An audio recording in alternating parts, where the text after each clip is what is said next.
अस्सलाम वालेकुम मेरे समझदार पाकिस्तानियों। मेरा नाम रेहान तारिक है और आप मेरा यूट्यूब चैनल और फेसबुक पेज देख रहे हैं। करोड़ हा दरूद आकाए दो जहां नबी मेहरबान मोहम्मद मुस्तफ़ा सल्लल्लाहु अलैहि वसल्लम पर। इस दुआ और इस उम्मीद के साथ इस व्लॉग का आगाज करते हैं कि अल्लाह रब्बुल इज़्ज़त इस मुल्क के फैसला साजों के दिलों में समझदार पाकिस्तानियों के लिए नरमी पैदा कर दे। डीजीआईएसपीआर की प्रेस कॉन्फ्रेंस के बाद फायर फाइटिंग की बजाय फायर है कि बढ़ती चली जा रही है और अपनी लपेट में बहुत सारे लोगों को लेकर आ रही है। शिद्दत बढ़ रही है। Intensity and gravity of the matter is increasing with every passing our.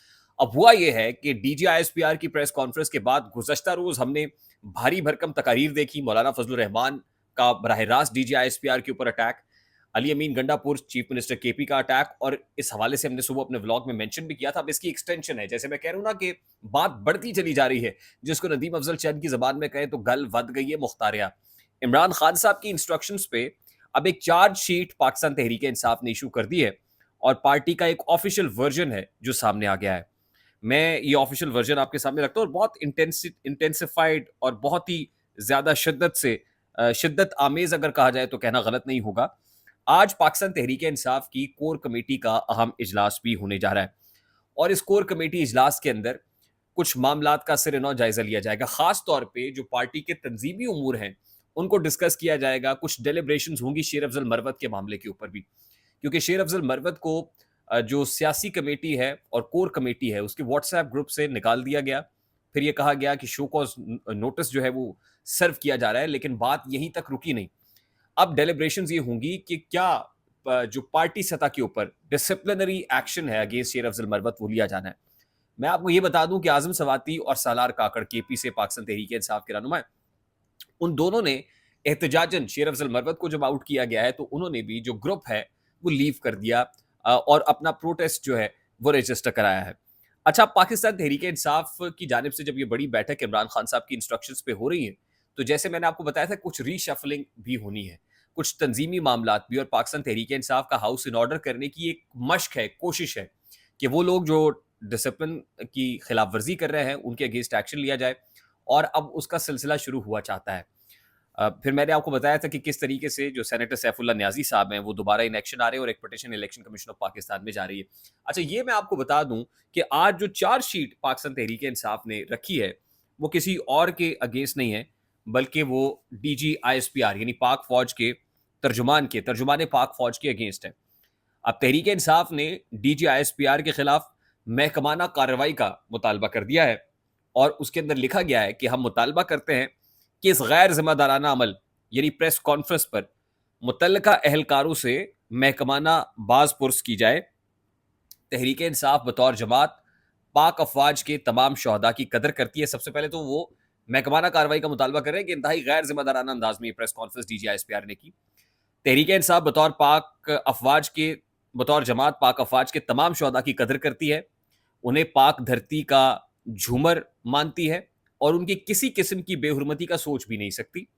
अलबत्ता तहरीक इंसाफ इस सिलसिले में वजाहत करना चाहती है कि हम किसी सूरत अवामी रायमा की तौहीन और अवामी मैंडेट को हकीर समझने के अमल को नज़रअंदाज नहीं करेंगे और भरपूर अंदाज में अवामी रद्द-ए-अमल की जिम्मेदारी अदा करेंगे।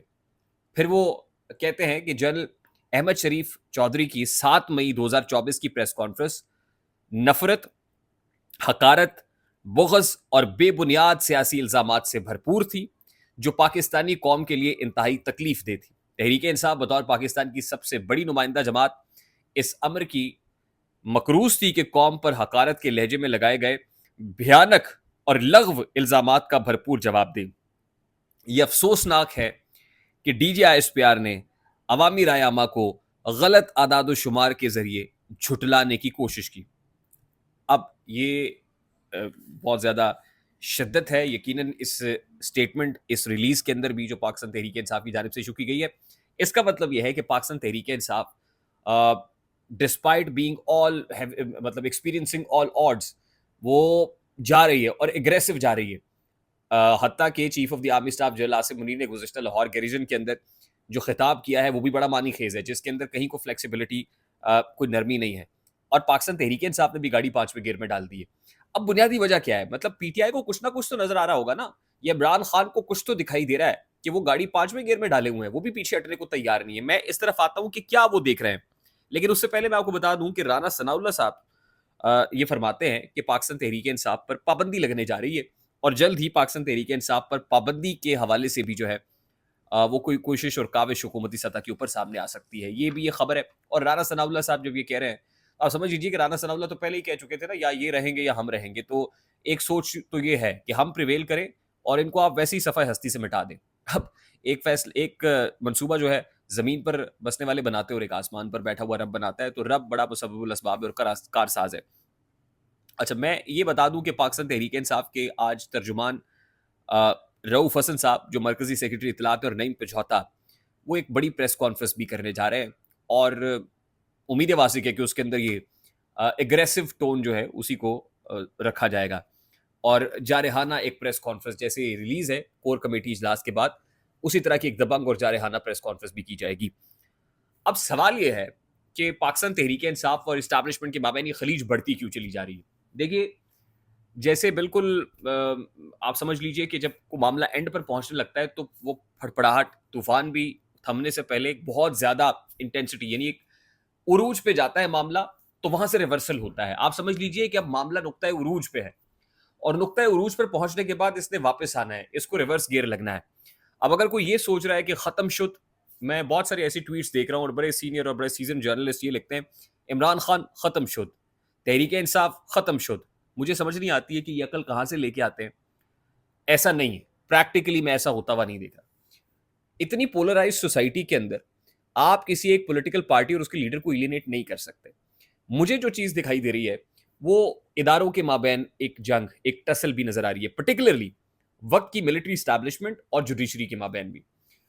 اس وقت ایک فرسٹریشن اسٹیبلشمنٹ کے اندر بھی ہے, اور وہ فرسٹریشن یہ ہے کہ ہم نے ان کو پکڑا تو مگر ان کو سزائیں نہیں مل پا رہی. سول کورٹس کے اندر معاملات عدالتوں کے اندر ہیں, کرمنل کورٹس کے اندر, اور وہاں سے یہ فارغ ہو جاتے ہیں. اینٹی ٹیررزم کورٹ کے جو ججز ہیں وہ ضمانتیں دے دیتے ہیں, اور جوڈیشری آگے سے رسپونڈ بھی کر رہی ہے, ریٹیلیٹ بھی کر رہی ہے. میں نے آپ کو بتایا اسلام آباد ہائی کورٹ کر رہی ہے تو لاہور ہائی کورٹ بھی کر رہی ہے. تو ان کا کیا کرنا ہے, اب عدالت کا کیا کرنا ہے, یہ بھی ایک جوئے شیر لانے کے مترادف ہے. اور عمران خان صاحب اس ساری سچویشن کو بخوبی بھانپتے ہیں, اور پھر عمران خان صاحب انٹرنیشنل اسٹیبلشمنٹ کی مزاج کو بھی بھانپتے ہیں. انہیں اندازہ ہے پاور ٹاکس ٹو پاور, یہ پاور گیم ہے, یہ پاور پالیٹکس ہے, اور اس پاور پالیٹکس کے اندر you have to show your muscle. یہاں کوئی بھی لین ڈاؤن بینڈ ڈاؤن کرنے کو تیار نہیں ہے. یہ مسل جو ہے وہ شو کیسنگ آف مسل اسٹرینتھ ہو رہی ہے, پاور اسٹرینتھ ہو رہی ہے. تو یہ ہوگا اور اس کے بعد الٹیمیٹلی معاملے نے نمٹنا ہے. یہ ختم شد والی کہانی میری سمجھ سے بالا تر ہے. لاسٹلی ویری کوئکلی, حکومت ایک کام کرنے جا رہی ہے IMF کی انسٹرکشنز کے اوپر, وہ یہ کہ پینشنرز کے اوپر ایک افتاد گرنے جا رہی ہے. پینشنرز کی پینشنز کو کٹ لگنے جا رہے ہیں, اور اس حوالے سے کچھ لیجسلیشن بھی ہونے جا رہی ہے. اور جو خاص طور پہ پینشنرز کے حوالے سے کوئی ایمنسٹیز وغیرہ موجود ہے, ریلیف موجود ہے, کوئی سبسڈیز کے حوالے سے کچھ چیزیں ہیں, اس ریلیف کو بھی ختم کیا جا رہا ہے. تو یہ ایک پینشنرز بھی پاکستان کے اندر ایک بڑی تعداد کے اندر ہے, تو ایک اور محاذ حکومت کھول رہی ہے, ایک اور احتجاج کو پر دستک دے رہی ہے. دیکھنا یہ کہ آنے والے دنوں میں یہ پینشنرز والے معاملے کو, یہ اس کٹے کو کیسے باندھتی ہے. آئی ہوپ میری بات آپ تک پہنچی ہوگی. اگر پہنچ جائے تو ویڈیو کو لائک اور شیئر کرنا مت بھولیے گا. چینل پہ نئے تو چینل کو سبسکرائب کر لیجیے گا, بیل آئیکن ضرور دبائیے گا. مجھے ریحان طارق کو اجازت دیجیے, اپنا بہت سارا خیال رکھیے گا. السلام علیکم.